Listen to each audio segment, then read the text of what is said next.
nuestro hermano Matías, que a veces tenemos dudas en cuanto a nuestra identidad. Y es cierto, esto a veces podemos tener incluso un falso concepto de nosotros mismos. Desde que conocemos al Señor tenemos una lucha entre el viejo hombre y el nuevo hombre. Y la estamos teniendo nada más que hasta que estemos en el día de la presencia del Señor. Cuando mi hermana y yo discutíamos de niños, yo hice con 2, 3 años y con 5, 6, y mi hermana era bastante revolucionaria, y yo decía, mamá, es que el viejo hombre la tiene dominada. A veces pensamos que es así, pero aunque quizá tengamos una buena apariencia, todavía tenemos esa lucha. Pablo, el apóstol Pablo, y mira que Pablo fue transformado, pero cuando escribe a los romanos dice, si hago lo que no quiero, ya no lo hago yo, sino el pecado que mora en mí. Y esa es la triste, ¿verdad?, experiencia de todo creyente, que a veces hacemos cosas que no queremos y dices, pero ¿cómo puedo haber hecho esto o pensado esto? Quiero llevaros al libro de Esther, capítulo 6. Vamos a leer la historia, vamos a leer simplemente por el tiempo en todo el pasaje, vamos a leer la historia conocida de un hombre con problemas serios de identidad. Os llevo al libro de Esther, capítulo 6, versículos 1 al 9. Aquella noche se le fue el sueño al rey y dijo que le trajesen el libro de las memorias y crónicas y que las leyeran en su presencia. Entonces hallaron escrito que Mardoqueo había denunciado el complot de Bigtán y de Teres, 2 eunucos del rey, de la guardia de la puerta, que habían procurado poner mano en el rey Asuero. Es decir, habían querido organizar un golpe de estado y que habían querido, rebanarle el cuello. Y dijo el rey, ¿qué honra o distinción se hizo a Mardoqueo por esto? Y respondieron los servidores del rey, sus oficiales, es decir, no eran cualquiera, estaban allí la tropa mayor, el estado mayor, y dijeron, nada se ha hecho con él. Entonces dijo el rey, ¿quién está en el patio? Y Amán había venido al patio exterior de la casa real para hablarle al rey para que hiciese colgar a Mardoqueo en la horca que él le tenía preparada. Los servidores del rey le respondieron, Amán está en el patio. Y el rey dijo, pues que entre. Entró pues Amán y el rey le dijo, ¿qué se hará al hombre cuya honra desea el rey? Yo creo que aquí Amán le dijo, esto es lo que llevo soñando toda mi vida. Amán dijo en su corazón, ¿a quién deseará el rey honrar más que a mí? Llevo luchando por todo esto toda mi vida. Uy, ya lo tengo. Respondió Amán al rey, para el varón cuya honra desea el rey, que traigan el vestido real de que el rey se viste, y el caballo en el que el rey cabalga, y la corona real que está puesta en su cabeza, y den el vestido y el caballo en mano de alguno de los príncipes más nobles del rey, y vistan a aquel varón cuya honra desea el rey, y llévenlo en el caballo por la plaza de la ciudad, y pregonen delante de él. Así se hará al varón cuya honra desea el rey. El resto de la historia lo conocemos, pero vamos a dejar aquí. La ocasión la pintan calva, podría decir Amán en este momento. El nombre de Amán significa grandioso, magnífico. Cuando pensamos en Amán, pensamos en un hombre que se creía superior a los demás. Seguro que conocemos a algunos así, ¿verdad? Que se creen sobre el bien y el mal. Desde luego que cuando vemos la vida de Amán, vemos al paradigma, al modelo, y menudo modelo, de un hombre soberbio. ¿Qué significa soberbia? Escojo las primera y la cuarta, porque la segunda y la tercera tienen que ver con objetos. La primera y la cuarta definición, aceptación que hace el diccionario de la Academia de la Real Academia de España, y dice que la soberbia en primer lugar es altivez y apetito de ser preferido a otros. Es decir, es desesperación porque a mí me quieran más que a los demás. Cólera e ira expresadas con acciones descompuestas o palabras altivas e injuriosas. El diccionario evangélico, el diccionario del mundo hispano, dice que la soberbia hace imposible que se tenga una perspectiva correcta con respecto tanto de Dios como del hombre. Realmente, Amán fue un hombre que se autoengañó. Un soberbio es un mentiroso, como Amán, que se cree su propia mentira, vive en su propia mentira y acaba devorado, atrapado, triturado por su propia mentira. Un soberbio es un hombre que vive en la mentira. Cassius Clay, también llamado Mohamed Ali, decía: piensa que eres el mejor. Y si no lo eres, fíngelo. Me llamaba la atención esta frase de Mohamed Ali estos días, predicando esta reflexión. José de San Martín, libertador de varios pueblos, de varios países en Latinoamérica, dijo: la soberbia es una discapacidad que suele afectar a pobres infelices mortales que se encuentran de golpe con una miserable cuota de poder. Y permitidme un último aspecto antes de entrar de lleno. Un amigo mío me dijo una vez un refrán que le decía a su abuelo, y que creo que es verdad: cuando a un hombrito se le da un carguito, se cree un generalito. Esto es un soberbio. Un miserable es... La soberbia es la discapacidad que puede afectar a los pobres infelices mortales que se encuentran de golpe con una miserable cuota de poder. Y el poder puede ser económico, anímico, social, cultural, lo que tú quieras. ¿Cuáles son las características? Y bueno, no vamos a ver todas, ni mucho menos de un soberbio. Un soberbio nunca satisface su deseo desmedido de recibir halagos y alabanzas de los demás, como hemos visto. Vamos, porque Amán no tenía más imaginación, sino pide más cosas pensando que era él. Un soberbio, en definitiva, tiene deseos de recibir alabanza. Yo mimé conmigo, yo soy el centro del mundo. Además, el mundo soy yo. Esto es el pensamiento de un soberbio. Pero lo triste, y hablo a hermanos nuestros en la fe, en esta mañana especialmente, lo triste es que un soberbio nunca refleja a Jesús. Porque ese es el problema. Está mal ser soberbio, pero es que un soberbio nunca refleja a Jesús. Jesús jamás hizo alarde de sí mismo. ¿Recordáis? Es más, la única vez que dijo que aprendiésemos de él fue para que aprendiésemos que era manso y humilde de corazón.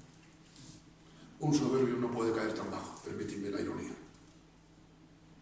Un soberbio nunca satisface su deseo desmedido. Y un soberbio siempre habla de sí mismo y de los logros alcanzados por él. Los demás no tienen logros. Bueno, tienen algún logriño. Los demás tienen algún logrito, pero por favor, no se te ocurra compararlo conmigo. Los demás, ¿qué va? ¿A ti te pasa esto? Esto vamos cuando vamos al médico muchas veces, ¿verdad?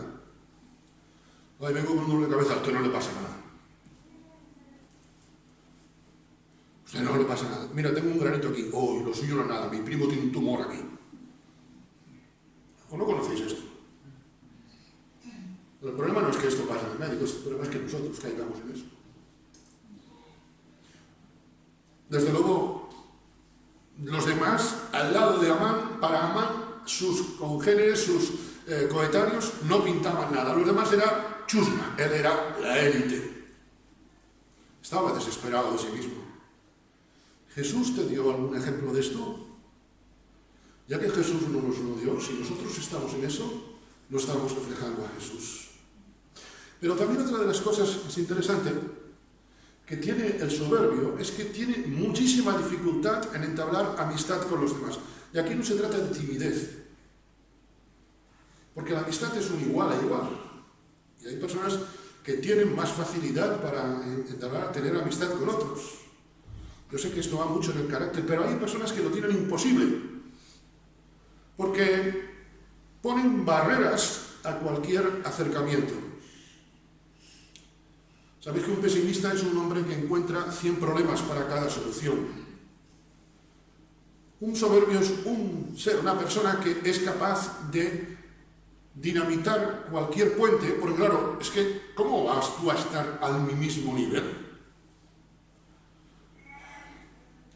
Yo no sé los soberbios que sean gemelos qué problema tendrán, eso no lo sé. Hasta ahí no llego.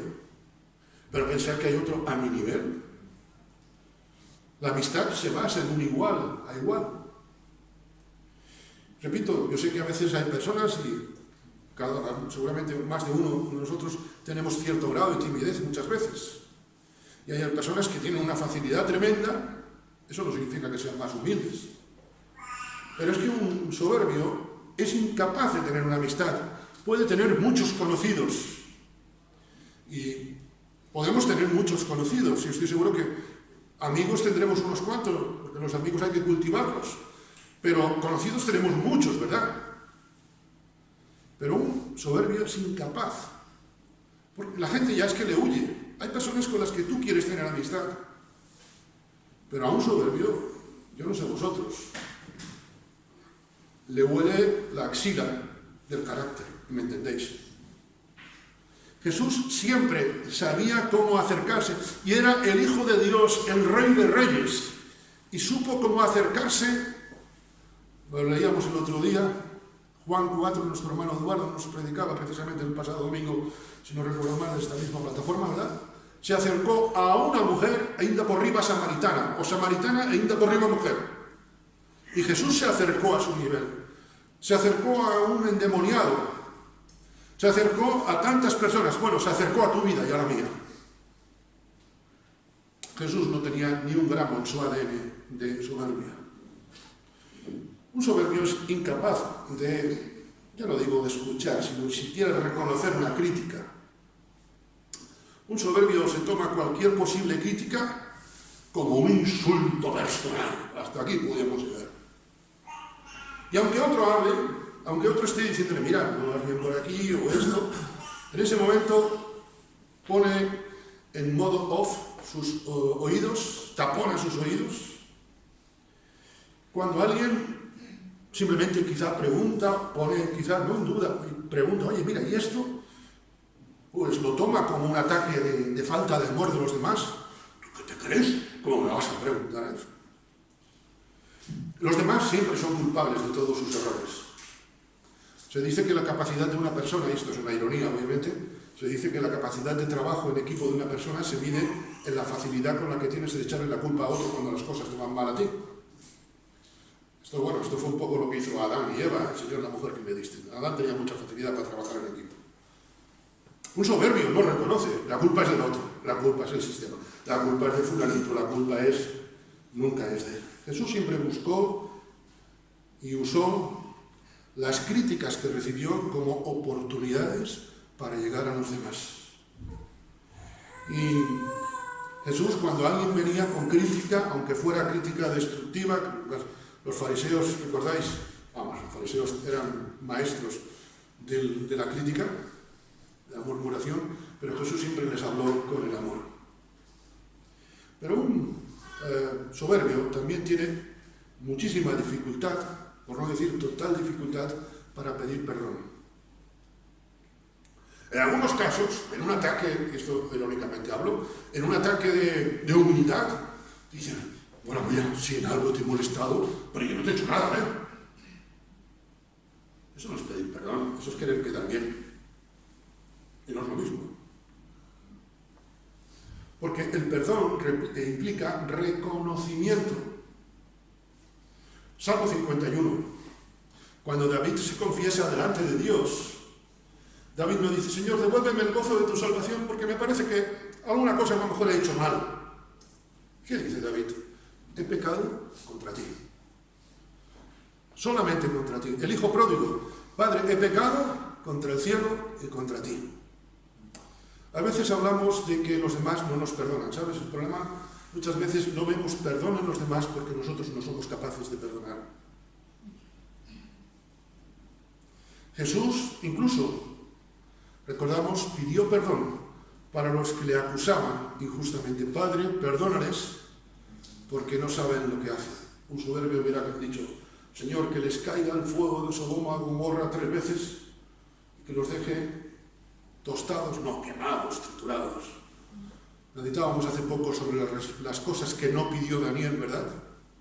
Y una de las cosas que Daniel no pidió precisamente fue venganza sobre aquellos que lo mandaron al foso de los leones.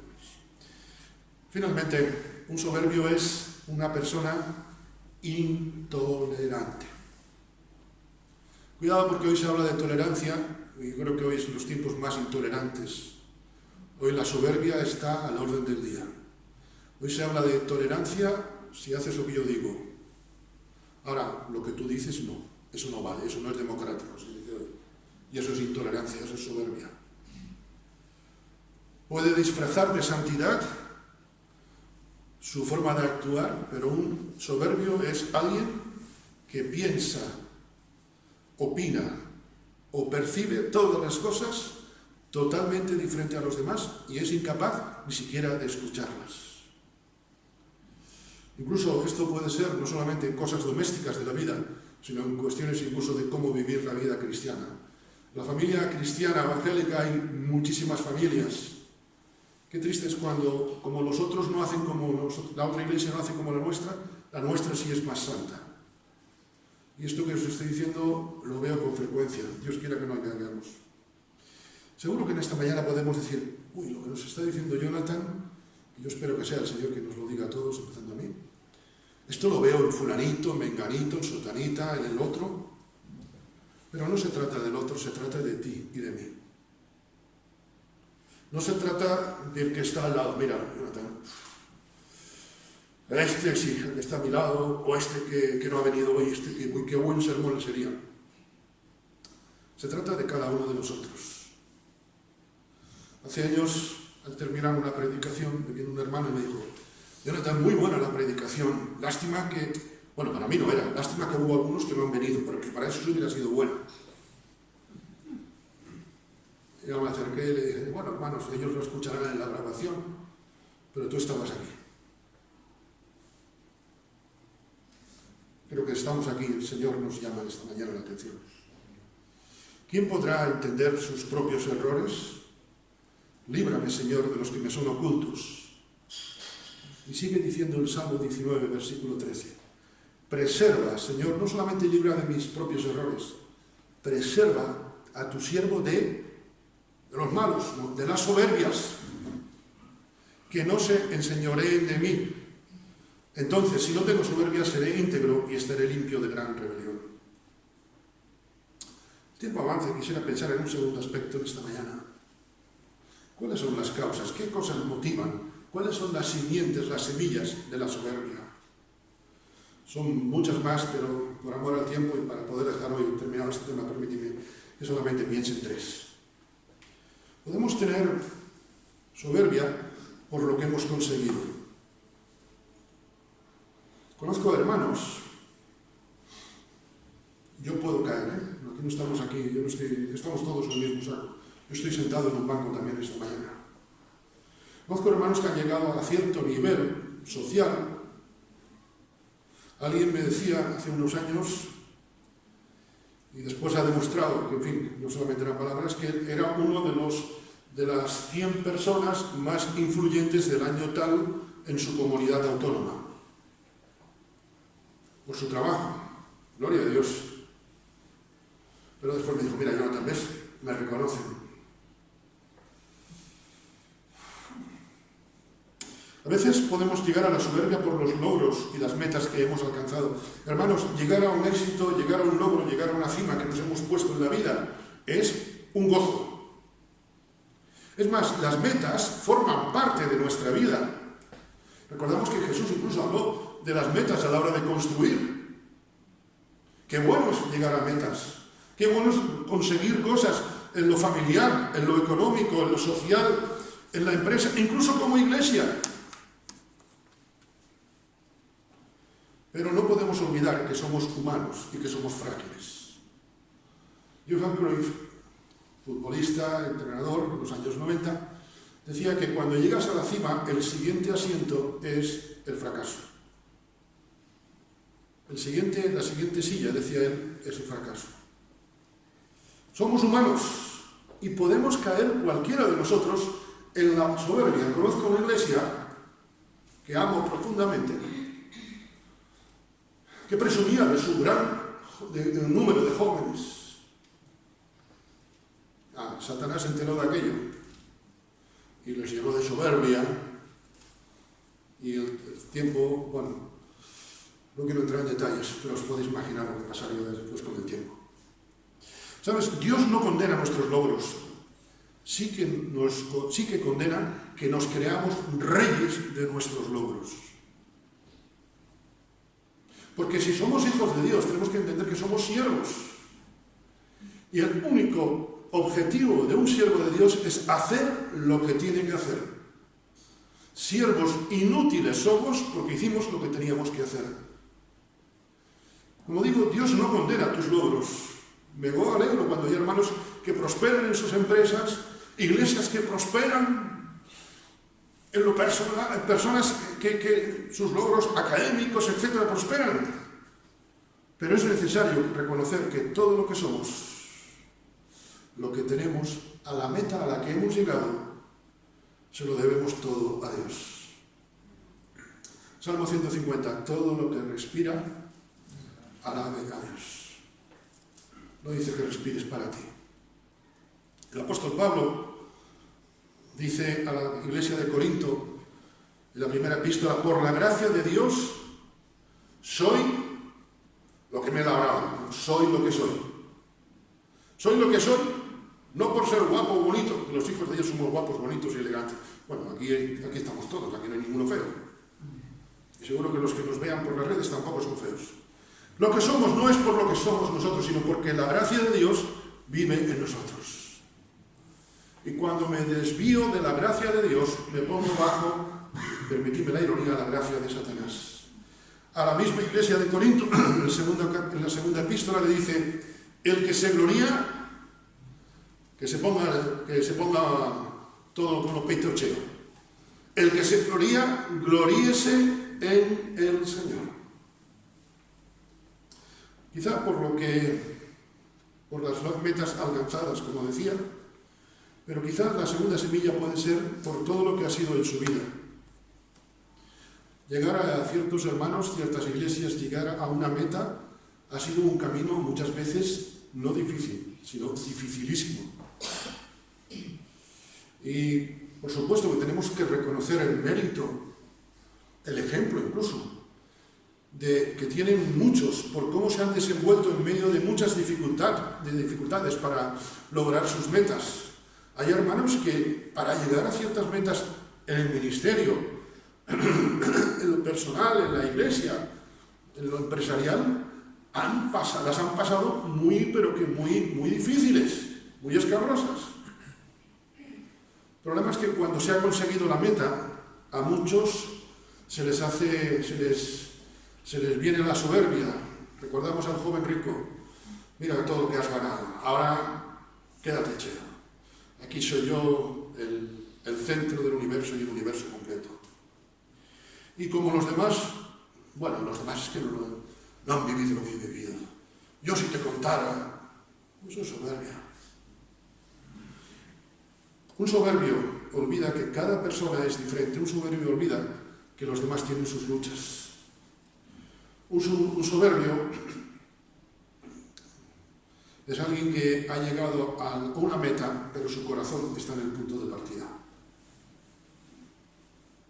Por tres cosas se alborota la tierra, y la cuarta por ella no puede sufrir. Por el siervo cuando reina, dale un hombrito, un carguito y se creerá un generalito. Por el necio cuando se sacia de pan. Por la mujer odiada cuando se casa, y por la sierva cuando hereda a su señora. No voy a entrar en ejemplos porque el tiempo avanza y quiero concluir. Hermanos, es imprescindible al acercarnos al Señor para que sane cualquier herida de nuestro corazón y no caigamos en la soberbia. Y una tercera causa de la soberbia, repito, hay varias más, meditando, pues encontré muchas más en la Escritura, pero uno tiene que hacer una selección. Es la inseguridad y la baja autoestima. La soberbia hace que rechacemos a los demás antes que correr el riesgo a ser rechazados. Si yo te rechazo a ti, me evito el mal trago de que me rechaces. Si Dios hubiera hecho eso con cada uno de nosotros, en esta mañana quizás estaríamos aquí, pero salvos, seguro que no. Juan capítulo 1, a lo suyo vino y los suyos... Bueno, ¿acaso Dios no sabía que Jesús iba a ser rechazado? La soberbia es un medio para evitar ser herido. Y me pongo mi careta. Por eso a veces tenemos dificultad en tener comunión. Porque los demás me van a conocer como soy.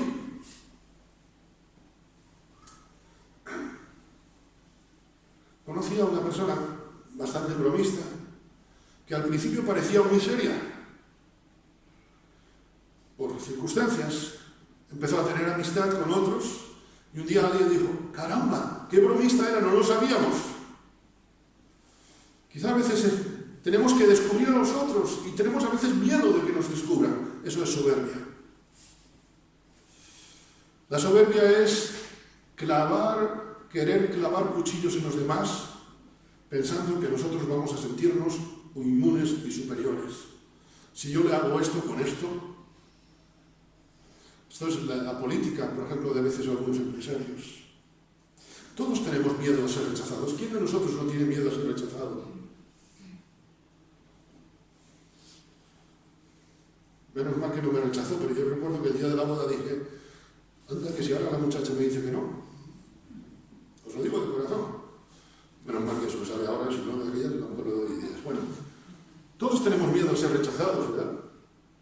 He conocido a hombres o mujeres que han sido rechazados en el momento de la boda o días antes, y eso les deja marcados, ¿verdad? Todos tenemos miedo a ser rechazados en el trabajo, a ser, bueno, hoy se llama bullying en los colegios, ¿verdad? El bloqueo que se le hace a los niños. Es más, Caín cayó en la soberbia porque se sintió rechazado.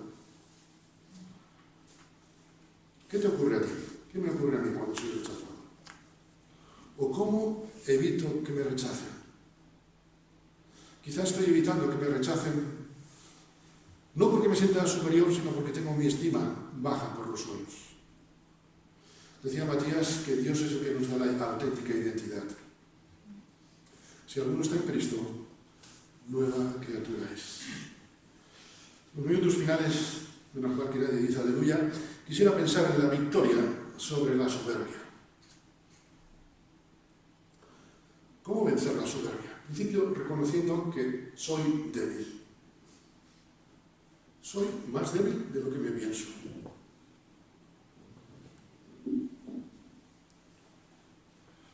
El apóstol Pablo, en la segunda epístola a los Corintios, en el capítulo 12, versículo 10, quiero que leáis conmigo, dice: por amor a Cristo me gozo en mis debilidades.